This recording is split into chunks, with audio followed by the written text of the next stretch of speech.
la Chine au Cameroun aujourd'hui? Oh, beaucoup d'amitié, certains projets, on coopère. Comme avec la France, mais la Chine n'enlève rien à personne. Est-ce que toutes les terres au Cameroun seront encore aux Camerounais? Imaginez vous-même que les places qu'on a données aux Chinois là demain. Qu'est-ce qu'ils commencent à creuser l'or là? Est-ce que les experts camerounais sont où? Où sont ces experts camerounais qui octroient les terres pour les recherches, qui octroient les terres minières, hein, à un pays tiers? Et on ne nous parle pas des clauses du contrat.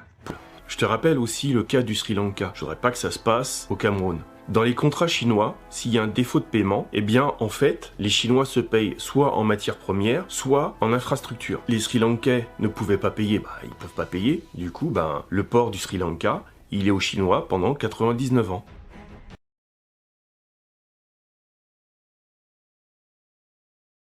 Nous sommes à Bamungum, dans le 3e arrondissement de Bafoussam, région de l'Ouest Cameroun. Quartier Tchipou, où la China Longteng, entreprise chinoise, exploite à échelle industrielle une carrière de gravier. Celle-ci livre près de 100 camions de gravier par jour pour une recette journalière d'environ 12 millions de francs CFA.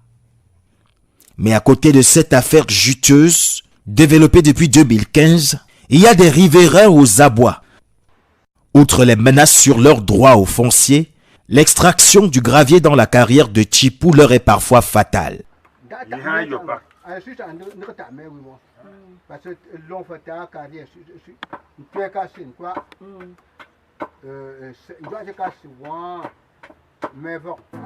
Suite à ce drame, la réaction de la China Longteng se limitera à remplacer le fût qui avait été broyé par un autre tout neuf. Plusieurs vieillards du coin ont dû abandonner leur maison pour se réfugier chez leurs enfants au centre-ville. Et pendant ce temps, la China Longteng se porte mieux que jamais.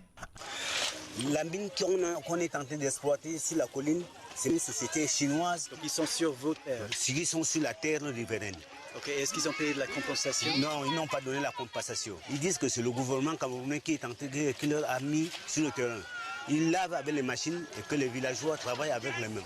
Même si que tu as ton trou, les Chinois entrent avec les engins, ils commencent à travailler sans ton avis. Et nous n'avons rien eu comme la récompense. Quand ils ont fini de construire le camp, nous sommes revenus ici, trouver l'interprète, expliquer le problème. Il a dit que lui, il n'est pas dans ce problème. C'est Yaoundé qui a le réseau de ce problème. Si je vais regagner mon terrain, je dois appeler Yaoundé. Est-ce que votre village a vu des bénéfices de l'exploitation autour? Zéro. Ils n'ont rien fait. Mais rien du tout? Rien. Et ça vous parlez des exploitants chinois, mais l'État qui prend 15%, si je me trompe? Si l'État a gagné, mais nous les villageois, on n'a rien gagné. La piste, ou plutôt ce qu'il en reste, paraît durer une éternité. Et l'improbable voyage s'achève quelquefois dans un bourbier. Mais surprise, au bout de cette forêt camerounaise, bienvenue en terre chinoise. Ici, le patron, c'est Monsieur Wang, pas peu fier de nous faire le tour du propriétaire. Sous son contrôle, à terme, 10 000 hectares, 100 millions de mètres carrés. Le Cameroun nous les a gracieusement offerts pour planter des céréales. Pour l'instant, c'est un champ d'expérimentation. On teste 200 variétés de riz pour avoir les meilleures semences. Il y a beaucoup d'arbres. Il va falloir tous les couper. Les paysans camerounais découvrent l'envers du miracle économique chinois. Il n'y a pas de contrat. Tu as un accident, toi-même tu vas t'en occuper. Tu es même malade, toi-même tu t'occupes de toi-même.